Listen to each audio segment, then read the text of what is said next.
अस्सलाम वालेकुम। आपको आज के प्रोग्राम में खुशामदीद। क्या हुकूमत पीटीआई से मुज़ाकरात में संजीदा है? क्या हुकूमत ये मुज़ाकरात या बातचीत करना चाहती है या नहीं? पीटीआई रहनुमाओं का अब यह कहना है कि हम मुज़ाकरात की भीख नहीं मांगेंगे, हुकूमत पहल करेगी। आज इमरान खान से मुलाकात जो थी उसमें मुज़ाकराती कमेटी में शामिल तमाम 7 अरकान को अडयाला जेल में मुलाकात के लिए तलब किया गया था।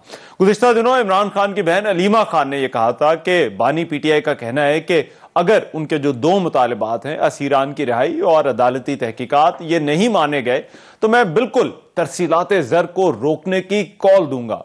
आज पीटीआई रहनुमा उमर अयूब ने कहा कि बानी पीटीआई ने कमेटी बनाई मगर हुकूमत को मुज़ाकरात में दिलचस्पी नहीं। हम किसी के पास नहीं जा रहे, किसी ने मुज़ाकरात करने हैं तो करें, नहीं तो ना करें।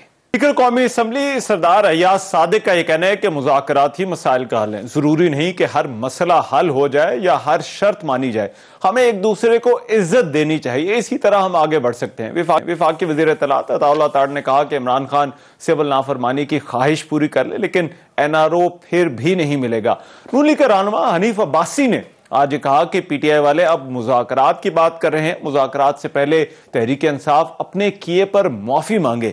पीटीआई गैर मुल्की ताकतों के साथ मिलकर मुल्क में अदम इस्तेहकाम पैदा करना चाहती है। जबकि गुज़िश्ता दिनों वज़ीर आज़म के मुशीर अनस सनाउल्लाह ने कहा था कि मुज़ाकरात का आगाज इतवार तक हो सकता है। हुकूमत पीटीआई से जो बात करे वो एस्टैब्लिशमेंट को भी ऑन बोर्ड रख कर करेगी। और उन्होंने ये भी कहा कि तहरीक इंसाफ से जो मुज़ाकरात करेंगे वो नवाज शरीफ की इजाजत से मशरूत होंगे। अब हुकूमत मुज़ाकरात करने में संजीदा है या नहीं, और पीटीआई को क्यों लगता है कि हुकूमत वो संजीदगी नहीं दिखा रही जो दिखानी चाहिए, उस पर प्रोग्राम के हिस्से में बात होगी। अली मोहम्मद खान साहब तहरीक सीनियर रहनुमा हैं, मेंबर कौमी असम्बली हैं, वो मेरे साथ इस वक्त मौजूद हैं, उनसे इस पर बात करते हैं। अली मोहम्मद खान साहब, बहुत शुक्रिया आपके वक्त का। अली भाई, ये बताइएगा क्यों आपको लगता है कि हुकूमत आपकी जो पेशकश है उसको संजीदगी से नहीं ले रही?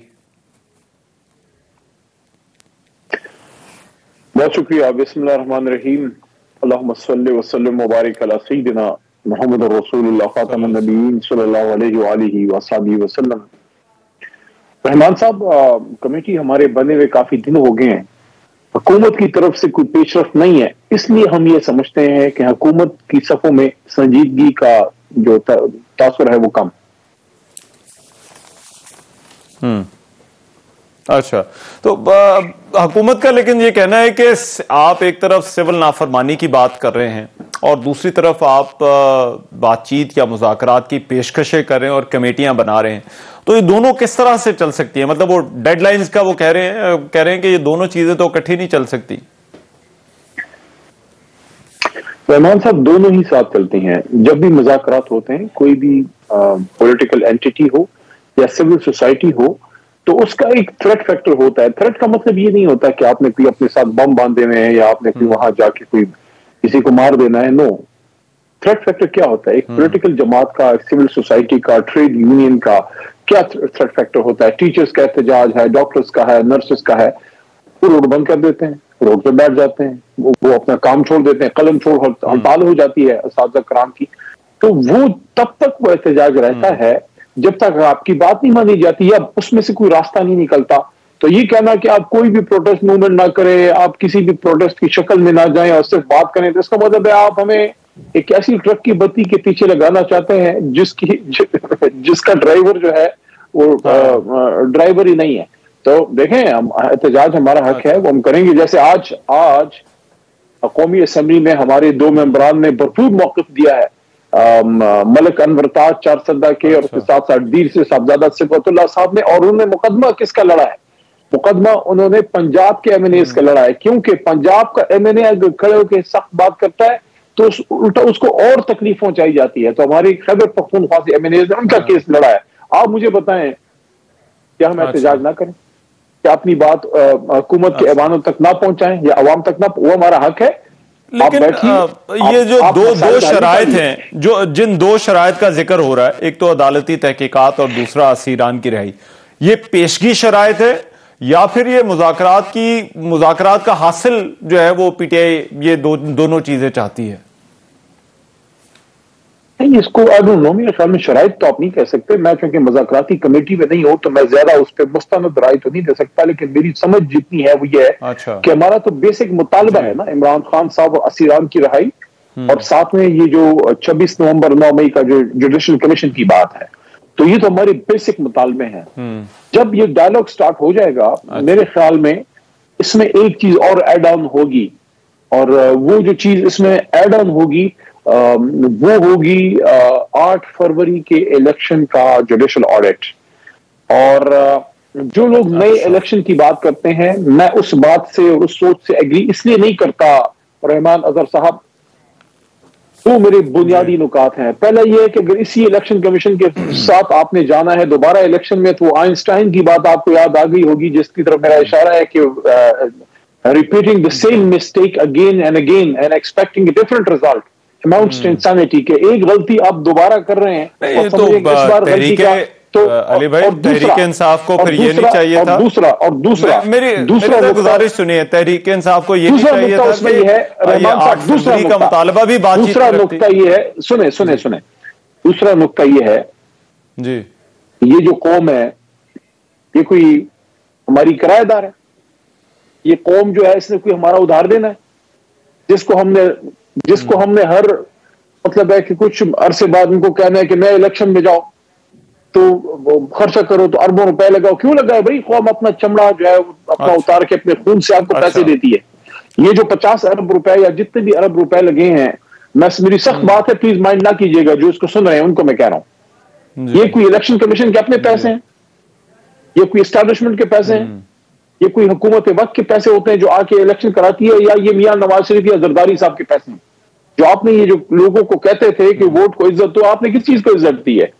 आपने तो जिसको इज्जत दी है उसको भी बेइज्जत करके छोड़ दिया। देखें नेक्स्ट इलेक्शन, देखिए अभी देखें एक मिनट, बीच में जो कुछ भी होता है, जो भी फिर आपको रिलीफ मिलता है मुझे नहीं पता, लेकिन मेरे ख्याल में नेक्स्ट इलेक्शन 5 साल बाद होना चाहिए और इस इलेक्शन को ऑडिट करें। जिसका मैंडेट है उसको दें आप, ये हक है अवाम का। ये इमरान खान की का हक आपने नहीं छुड़ाया, तहरीक इंसाफ को नहीं चुराया, आपने अवाम के डाके पे हक डाला है, उस पे आपने हक पे लेकिन अभी तो देखिए जो बातचीत की बात हो रही है, जो बातचीत की अली भाई जो बातचीत की बात हो रही है उसमें तो ये 8 फरवरी वाला मुतालबा शामिल नहीं है, तो आपको लगता है ये शामिल होना चाहिए था उसके अंदर? 2 बुनियादी हमारे मुतालबात हैं, लेकिन 26 नवंबर तो बड़ा बाद में आया है।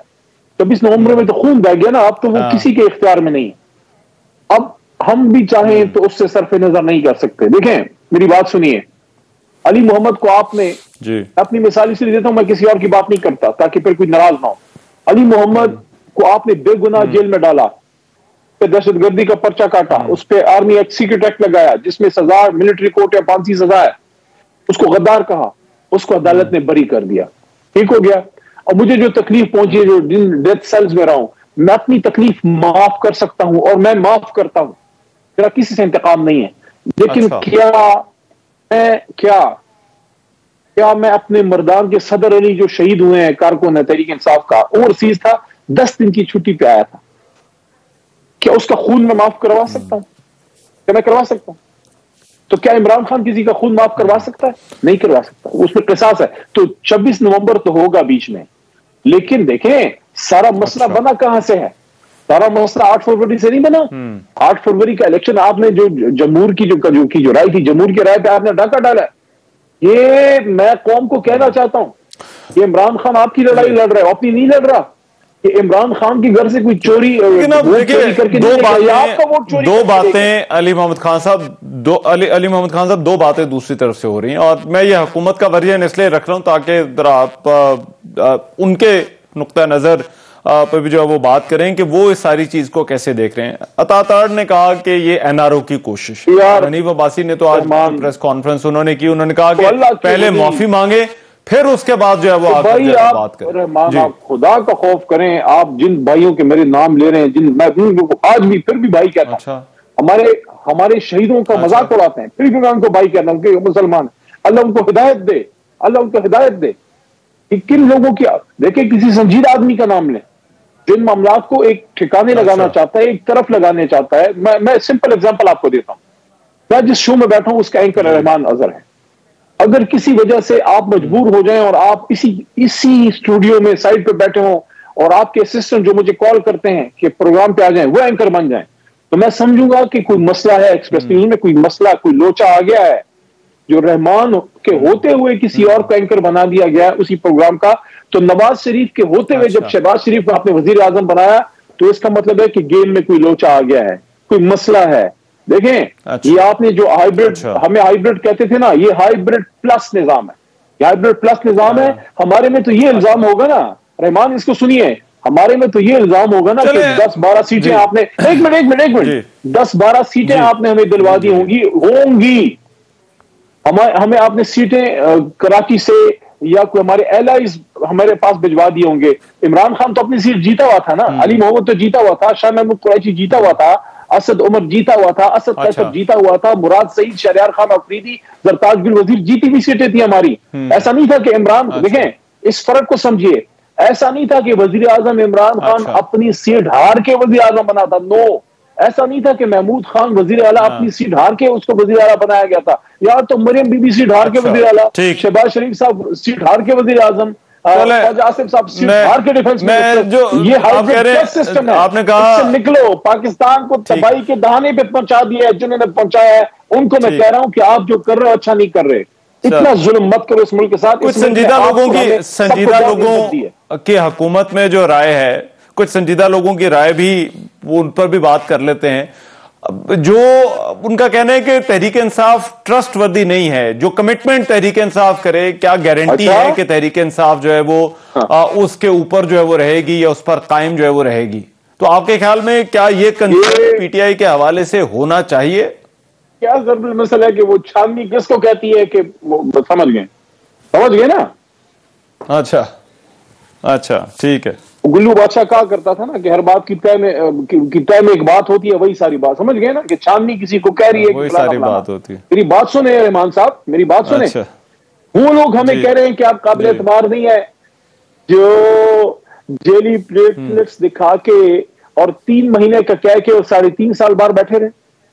आप वो लोग हमें कह रहे हैं कि आप झूठ या आप कज़ब बयानी करते हैं, जो कहते थे कि मेरी पाकिस्तान, लंदन में तो क्या पाकिस्तान में भी कोई लंदन में क्या पाकिस्तान में भी कोई प्रॉपर्टी नहीं है। तो ये एवन फील्ड अकाउंट्स जो है, ये शहरयार अफरीदी के निकले या अली मोहम्मद के निकले? ये किसके निकले? ये किसके निकले? वो लोग जो कहते थे, सुने कहानी बड़ी लंबी है लेकिन शॉर्ट करके बताता हूं क्यों गिलानी साहब घर भेजा गया था। गिलानी साहब को इसलिए घर भेजा गया था कि उसको सुप्रीम कोर्ट ने कहा था कि मिस्टर वजीर आजम आप खत लिखें, वो स्विस अकाउंट्स में सरे महल में को पाकिस्तान के पैसे स्विस अकाउंट्स में पड़े, वापस लाने। उन्होंने कहा नहीं, पाकिस्तान का मफाद जाए खूह खाते। मैं अपने सदर साहब से, अपने लीडर से पीछे नहीं हटूंगा। जरदारी साहब के स्विस अकाउंट्स के पैसे की क्यों नहीं लेटर लिखा? हमें बातें करते हैं, हमें ताने देते हैं। वो इमरान खान जिसके कहने के लोग अरबों रुपए बता देते हैं, करोड़ों रुपए दे देते हैं, उसको आप कहते हो कि आपने घड़ी चुराई है। अच्छा, हमें ताने देते हैं। कौम से जाके पूछे, देखें कौम से जाके पूछे रहमान, कौम से जाके पूछे कौम को किस पे ट्रस्ट है। कौम को जिस पे ट्रस्ट है मैं उसके साथ खड़ा हो जाता हूं। क्या कौम जरदारी साहब पर ट्रस्ट करती है? ठीक है, कह रहे क्या कौम मियां साहब पर ट्रस्ट करती है? और एक मिनट, क्या कौम इनके हैंडलर्स पर ट्रस्ट करती है? जी करती है, पूछे।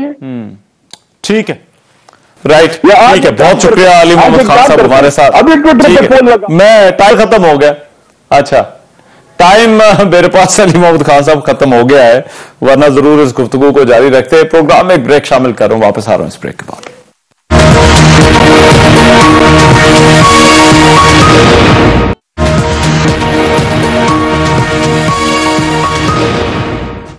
Welcome back after the break. मुज़ाकरात के हवाले से तहरीक इंसाफ का कहना है कि हुकूमत संजीदगी नहीं दिखा रही, और क्या वाकई हुकूमत इस हवाले से संजीदा है? हुकूमत ये बातचीत करना चाहती है या नहीं? इस पर प्रोग्राम में जो है वो इस हिस्से में बात होगी। डॉक्टर तारिक फजल चौधरी साहब मुस्लिम लीग नून के रहनुमा हैं, वो मेरे साथ इस वक्त मौजूद है, उनसे इस हवाले से बात करते हैं। डॉक्टर साहब बहुत शुक्रिया आपका वक्त का। डॉक्टर साहब ये फरमाइएगा कि हुकूमत और पीटीआई के जो मुज़ाकरात है वो आगे बढ़ क्यों नहीं रहे? तहरीक इंसाफ ये कहती है कि हुकूमत संजीदा नहीं है, तो अगर हुकूमत संजीदा नहीं है तो ऐसा क्यों है? जी बिस्मिल्लाहिर्रहमानिर्रहीम। देखिए, आप अगर हमारे तमाम सीनियर जो हमारे लीडर्स हैं, अगर आप उनके बयानात सुने और कौमी असेंबली में उनकी तकारीर देखें, तो आपको वाज़ेह होगा कि हुकूमत बिल्कुल मुज़ाकरात के हक में है और मुज़ाकरात ही रास्ते का जो वाहिद हल है उस रास्ते का कि जिससे आगे मुल्क में कुछ स्टेबिलिटी आ सकती है, इस्तेहकाम आ सकता है और हालात बेहतर हो सकते हैं। और दो तीन बातें जो हैं वो बीच में ऐसी हुई हैं जिसमें तहरीक इंसाफ ने सिविल नाफरमानी की बात की, उस तहरीक को अभी भी वो जारी रखने का अंदिया दे चुके हैं। हालांकि कल इमरान खान साहब ने ये बात कही है कि अभी कुछ दिन हम उसको पेंडिंग कर रहे हैं।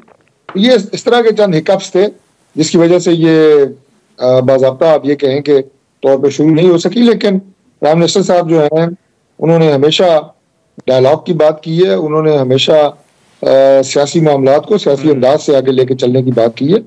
तो स्पीकर साहब आप देखें उन्होंने भी पेशकश की है कि मैं भी तैयार हूं, तो इंशाल्लाह इसमें अगर कोई मुझे भी कोई मेजबानी करनी पड़ती है तो अगले आने वाले दिनों में इंशाल्लाह आप देखेंगे बाज़ाब्ता तौर पे ये मुज़ाकरात शुरू हो जाएंगे। लेकिन डॉक्टर साहब कोई ठोस इक़दामात उठाने की जरूरत होती है। जिस तरह से पीटीआई कहती है कि हमने एक कमेटी बना दी तो जिसने बात करनी है वो उस कमेटी के साथ करेगा, तो क्या हुकूमत की तरफ से ऐसे कोई इक़दामात नहीं उठाए जा सकते थे या कोई कमेटी नहीं बनाई जा सकती थी? देखिए वो जाहिर है चीजें मुशावरत के बाद ही आगे बढ़ती हैं। मैंने आपको ये अंदिया दे दिया है कि हुकूमत इस सिलसिले में मुज़ाकरात पर यकीन रखती है, मुज़ाकरात के जरिए ही आगे मामलात को चलाना चाहती है। मुज़ाकरात की बात इससे पहले भी करती रही है और मुज़ाकरात जो है उसका दूसरा नाम सियासत होता है। और गवर्नमेंट जो है वो जाहिर है सियासी जमात की मुख्तलिफ सियासी जमातों की गवर्नमेंट है और वो बिल्कुल इस बात के ऊपर हैं कि पाकिस्तान तहरीक इंसाफ या उनके साथ दूसरे जो अपोजिशन में बैठी जमातें हैं उनके साथ बातचीत के दरवाजे जो हैं वो खुले रखने चाहिए और बात जो है वो मुज़ाकरात के जरिए ही आगे लेके जाई जाएगी इंशाल्लाह।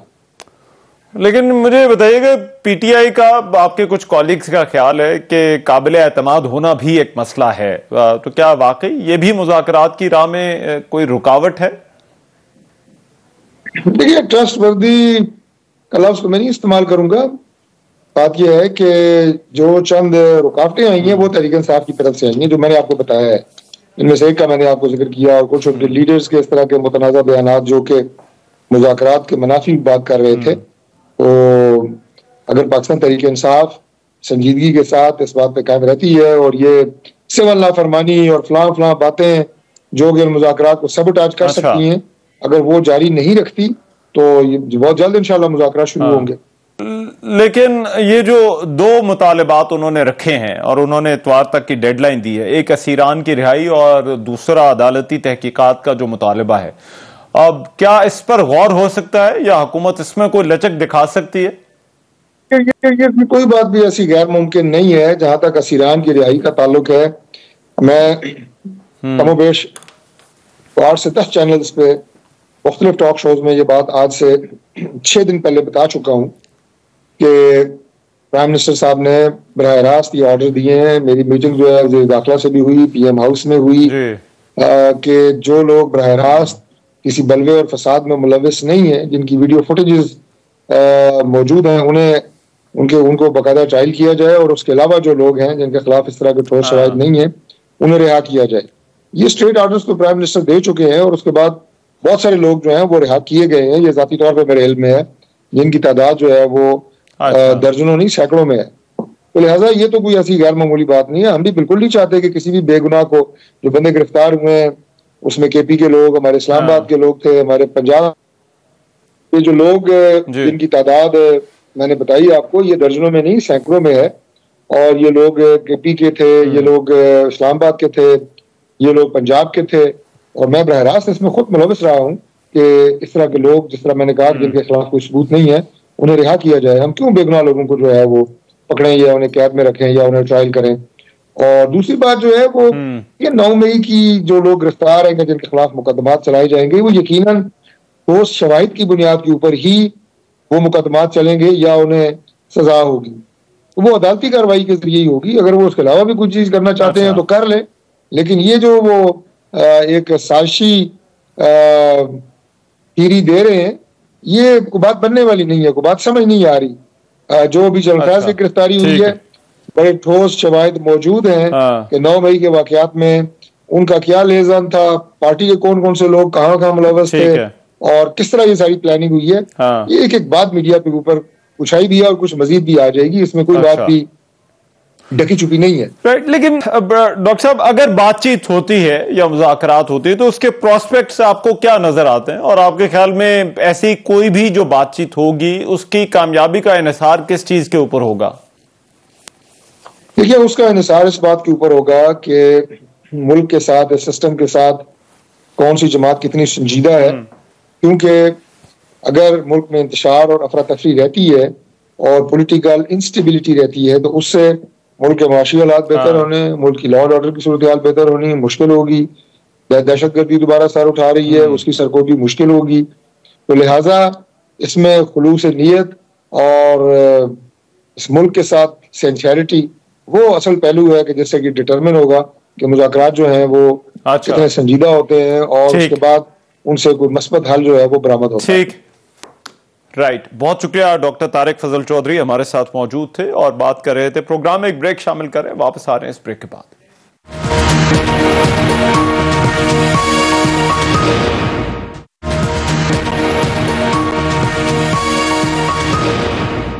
Welcome back after the break. Chairman Pakistan cricket board Mohsin Naqvi का यह कहना है कि चैंपियंस ट्रॉफी और 2027 तक हाइब्रिड मॉडल जो है, इस पर तहरीरी मुआहदे के बगैर आगे नहीं बढ़ेंगे। भारत के साथ तमाम मामलात को तहरीर में लाएंगे और तहरीरी मुआहदे की खिलाफ वर्जी हुई तो वो भी देख लेंगे। चैंपियंस ट्रॉफी के हवाले से जो भी होगा वो पाकिस्तान के लिए बेहतर होगा। इससे पहले आईसीसी ने चैंपियंस ट्रॉफी 2025 के हवाले से पाकिस्तान और भारत के फ्यूजन फार्मूले का ऐलान कर दिया, जिसकी आईसीसी बोर्ड ने भी मंजूरी दे दी है, जो कि champions trophy, women world cup और T20 वर्ल्ड कप पर नाफिज होगा। मुआहदे के तहत 8 टीमों के चैंपियंस ट्रॉफी के इवेंट में मैचेस जो हैं वो होंगे और भारत के जो मैचेस हैं एक गैर जानिबदार मकाम पर खेले जाएंगे, जबकि बदले में आईसीसी के वो इवेंट्स जिनकी मेजबानी भारत करेगा उनमें जो पाकिस्तान के मैचेस हैं वो न्यूट्रल वेन्यूज पर खेले जाएंगे, जबकि आईसीसी चैंपियंस ट्रॉफी 2025 का शेड्यूल भी जल्द जारी कर दिया जाएगा। मीडिया रिपोर्ट्स के मुताबिक आईसीसी ने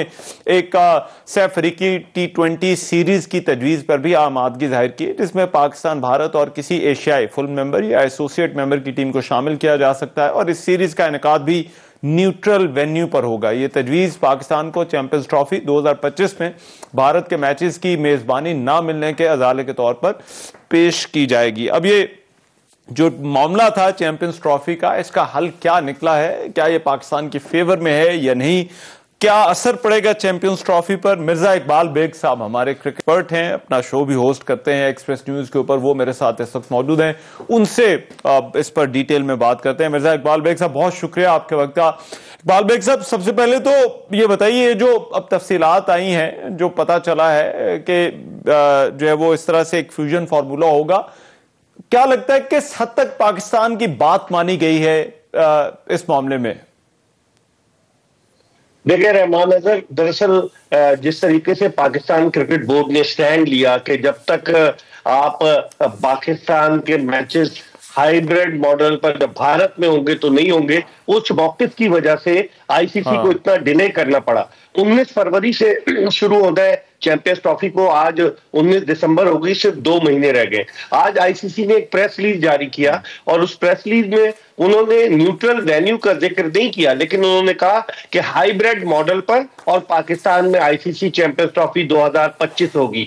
तो इसका मतलब यह हुआ कि हाइब्रिड मॉडल पर ज्यादा इम्कानात यही है कि दुबई में मैचेस होंगे, लेकिन भारत अगर सेमीफाइनल और फाइनल में पहुंचता है तो भारतीय टीम दुबई में खेलेगी। ये पाकिस्तान के लिए एक थोड़ा सा झटका है, क्योंकि इतने अरसे के बाद हम किसी आईसीसी के मेजर इवेंट की मेजबानी कर रहे हैं। आपको याद होगा 1996 का जो वर्ल्ड कप था 50 ओवर्स का, जिसका फाइनल गद्दाफी स्टेडियम लाहौर में ऑस्ट्रेलिया और श्रीलंका के दरमियान खेला गया था और श्रीलंका ने पहली मर्तबा वो टूर्नामेंट जीता था। और उस फाइनल की मेहमान खुसूसी मोहतरमा बेनजीर भुट्टो थी कि जिन्होंने इनामात तकसीम किए। तो अब इतना बड़ा मेजर इवेंट होने जा रहा है, अगर फाइनल यहाँ नहीं होता रहमान, तो यकीनी तौर पर पाकिस्तान के लिए झटका होगा। लेकिन बाद लोग इसको दोनों की जीत करार दे रहे हैं। बाद लोग ये कह रहे हैं कि भारत की जीत इसलिए है कि भारतीय टीम ने शुरू से आने से इनकार किया and they are not coming to Pakistan. बाद लोग ये कह रहे हैं कि पाकिस्तान की जीत इसलिए है, पाकिस्तान ने आईसीसी को इस बात पर मनवा लिया है कि आइंदा भारत में जो भी आईसीसी का इवेंट होगा 3 बरस में, उस इवेंट में पाकिस्तान हाइब्रिड मॉडल पर शिरकत करेगा। लेकिन आज इन्होंने कोई शेड्यूल अनाउंस नहीं किया। अब तवक्को है कि कल करेगी आईसीसी, लेकिन पाकिस्तान और भारत दोनों के लिए विन विन पोजीशन है मेरी नजर में। अच्छा, लेकिन इसमें एक बड़ा मुतालबा जो पाकिस्तान का था वो ये था कि हर चीज इन राइटिंग होगी, रिटन एग्रीमेंट होगा। क्या उस हवाले से पता चला है कि ये ऐलान तो है, आईसीसी की प्रेस रिलीज तो आ गई है, लेकिन क्या रिटन के अंदर दोनों मुल्कों के दरमियान कोई एग्रीमेंट अब हो गया है? बजाय नहीं लग रहा रहमान अजहर के कोई एग्रीमेंट हुआ है। उसकी बुनियादी वजह यह है कि आईसीसी ने बोर्ड मेंबर्स की तरफ से एक प्रेस रिलीज जारी किया है।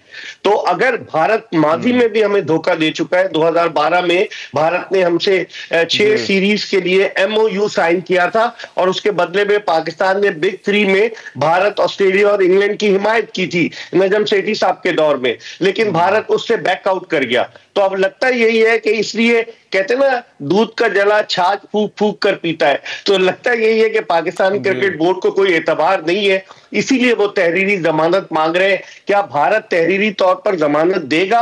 अगर भारत जमानत देगा रहमान, तो एक बड़ा वैलिड पॉइंट रेज होगा कि भारत क्रिकेट के लिए सेफ मुल्क नहीं है, इसलिए उसके टूर्नामेंट जो है बाहर उसके मैचेस हो रहे हैं, और फिर बांग्लादेश भी फैल जाएगा। क्योंकि आपको पता है बांग्लादेश और भारत की हुकूमतों के दरमियान जो ताल्लुकात है हसीना वाजिद की हुकूमत के जाने के बाद, तो यकीनी तौर पर एक मुश्किल सूरत हाल होगी भारत के लिए। इसीलिए वो अब तक तैयार नहीं हुआ है, लिंगर ऑन किए जा रहा है, लेकिन अभी तक उसने लिख के नहीं दिया। और आपको लगता है कि ये जो शेड्यूल है चैंपियंस ट्रॉफी का, क्या उसकी डेट्स पर या उस शेड्यूल पर अब कोई फर्क पड़ सकता है, या जो उसकी डेट थी वो वही रहेंगी जो प्रपोज डेट्स अभी तक थी? देखिए रहमान, डेट्स तो वही रहेंगी, लेकिन चूंकि एक वेन्यू का इजाफा हो गया है दुबई में न्यूट्रल वेन्यू की सूरत में मोस्ट प्रोबेबली, तो उस सूरत में मुझे लग रहा है कि रावलपिंडी क्रिकेट स्टेडियम को ये एक्सक्लूड कर देंगे, क्योंकि वहां 2-3 मैचेस होने थे। तो ब्रॉडकास्टर भी इस चक्कर में ना कि वो उनके लिए लॉजिस्टिक्स का भी मसला होगा कि वो कहां से कहां चले जाएंगे। तो मेरे ख्याल में 3 वेन्यूज डिसाइड होंगे, कराची, लाहौर और उसके अलावा Dubai.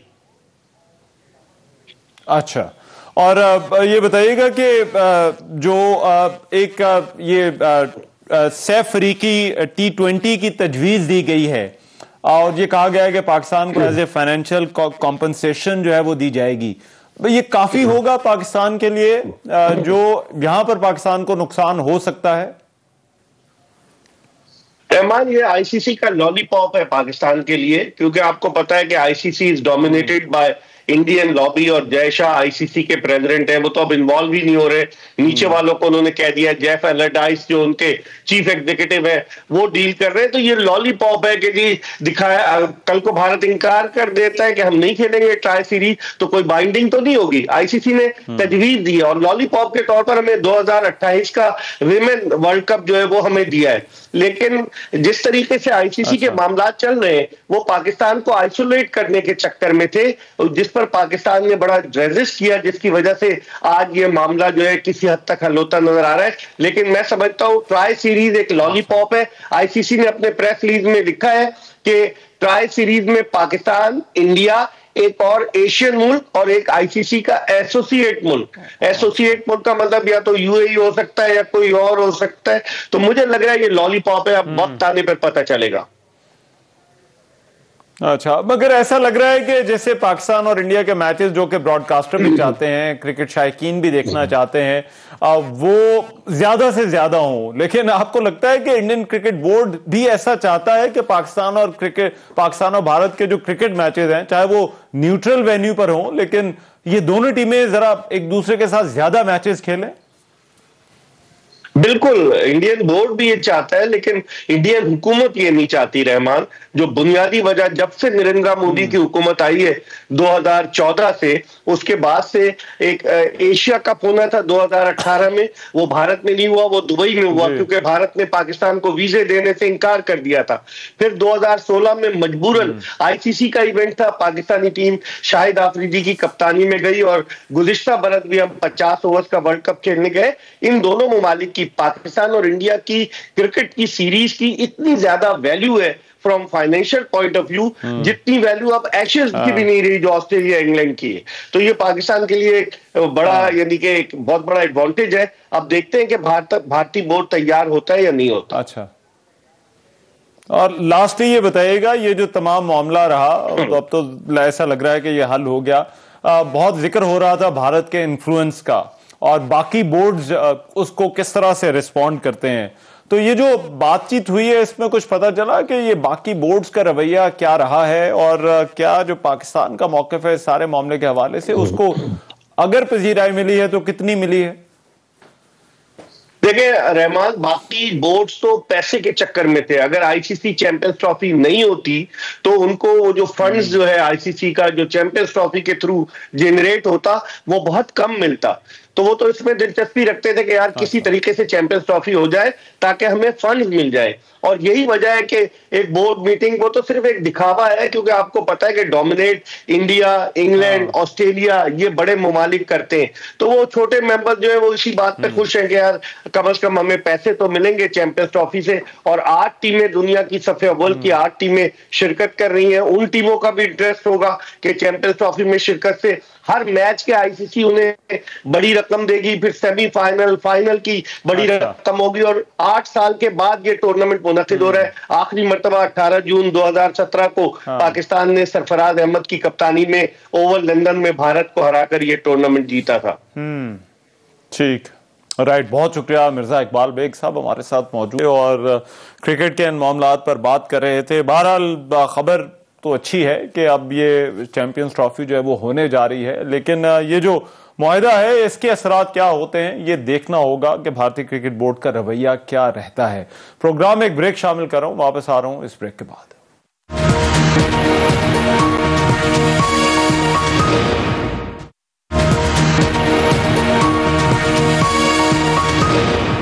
Welcome back after the break. America ने 4 पाकिस्तानी कंपनियों पर पाबंदियां आयद कर दी हैं। अमेरिका के महकमा खारजा के एलामिये के मुताबिक ये पाबंदियां एग्जीक्यूटिव ऑर्डर के तहत लगाई गई, जो हथियारों और उनके जराए की जो है वो तरसील के फैलाव को रोकने के लिए नाफिज किया गया। अमेरिका ने इल्जाम लगाया कि ये कंपनियां पाकिस्तान के शाहीन सीरीज के बैलिस्टिक मिसाइलों की तैयारी और तरक्की का जो मिसाइल प्रोग्राम है उसके लिए जरूरी सामान और मिसाइल से मुतालिक अशया की फराहमी में मुलव्वस थी। अमरीकी हुकाम ने इन पाबंदियों का मकसद पाकिस्तान के मिसाइल प्रोग्राम के फैलाव को रोकना और आलमी सलामती को यकीनी बनाना करार दिया है। अब इन पाबंदियों पर पाकिस्तान के दफ्तर खारजा का रद्दअमल भी सामने आया है। दफ्तर खारजा की तर्जुमान ने पाकिस्तान के मिसाइल प्रोग्राम पर अमरीका की मजीद पाबंदियों को मुतासबाना और दोहरा म्यार करार देते हुए कहा है कि इससे खित्ते में फौजी अदम तवाजुन बढ़ेगा। उनका यह कहना था कि पाकिस्तान की स्ट्रेटेजिक सलाहियत खुद मुख्तारी के दिफा जनूबी एशिया में अमन व इस्तेहकाम के लिए है। मिसाइल प्रोग्राम पर 24 करोड़ आवाम का भरोसा है और ऐसे दोहरे म्यारात और इम्तियाजी इकदाम हथियारों की अदम फैलाव की जो कोशिशें हैं वो उनकी साख को नुकसान पहुंचाती हैं। अब ये जो मामला है इस पर जो है वो पाकिस्तान की पोजीशन क्या है और ये पाबंदियां इसकी वजह क्या है, इस पर बात करने के लिए सैयद मोहम्मद अली दिफाई तज्जुर है, वो इस वक्त मेरे साथ मौजूद हैं। उनसे इस मामले को समझने की कोशिश करते हैं। सैयद मोहम्मद अली साहब, बहुत शुक्रिया आपके वक्त का। एक तो ये बताइएगा कि ये बाइडेन एडमिनिस्ट्रेशन जाते जाते ये क्यों इन पाबंदियों का इकदाम आपको लगता है उठाया गया है? बहुत शुक्रिया जी। मैं देखिए, पहले मैं 2 बातें मुख्तसर ये कहना चाहता हूँ कि पाकिस्तानी कौम को ये बात पता होनी चाहिए कि इन पाबंदियों का हमारी जो एटमी और मिसाइल सलाहियत है उस पर कोई फर्क नहीं पड़ेगा। और उसकी बुनियादी वजह ये है कि हमारा जो मिसाइल प्रोग्राम है वो बुनियादी तौर पे हमारे अपने दाखिली वसाइल और ख़ुद हमारे साइंसदानों और इंजीनियर्स की मेहनत का समर है। और तीसरी बात यह है कि इसका, जिस तरह आपने पूछा, कि जो बुनियादी मकसद है वो यूं नज़र आता है कि पिछले दिनों चूँकि ट्रंप एडमिनिस्ट्रेशन के हवाले से काफी खदशात हैं, भारत में, चीन में, सैंक्शंस के हवाले से, ट्रेड वॉर्स के हवाले से। तो बाइडेन एडमिनिस्ट्रेशन अपने आखिरी चंद हफ्तों में भारत को कुछ यानी कि एक सिग्नल देना चाहती है कि डेमोक्रेट्स जो हैं वो आपके ज्यादा करीब हैं, ताकि उनको अपनी जानिब माइल किया जा सके। और जबकि आप जानते हैं कि ट्रंप इंतजामिया इन तमाम मामलात को, इंक्लूडिंग ये जो पाबंदी का फैसला किया गया, कोई लाजमी नहीं है कि इनको बरकरार रखे, क्योंकि ट्रंप साहब वाज़ेह तौर पे कह चुके हैं कि हर फैसले जो कि बाइडेन एडमिनिस्ट्रेशन ने लिया है वो गलत था और उसको वो रिव्यू करेंगे। अच्छा, लेकिन इसमें जो वजह बताई गई है और वो ये कहा गया है कि ये एक बेसिकली हथियारों के अदम फैलाव की कोशिशों का हिस्सा है। अब इस आर्गुमेंट को आप किस तरह से देखते हैं और ये जाते जाते इसकी आपको क्या समझ आती है कि इतना बड़ा जो है वो कदम उठा लिया गया? देखिए, इस आर्गुमेंट के अनफॉर्चुनेटली ना इसमें कोई वजन है, ना इसके कोई पाँव है, और उसकी दो बुनियादी वजूहात हैं। पहली बात, जिस तरह आपने शुरू में कहा कि जो दलाइल दिए गए हैं वो बिल्कुल खोखले इसलिए हैं कि पाकिस्तान कोई अपने बैलिस्टिक मिसाइल को दुनिया में बेच तो नहीं रहा है, नंबर 1।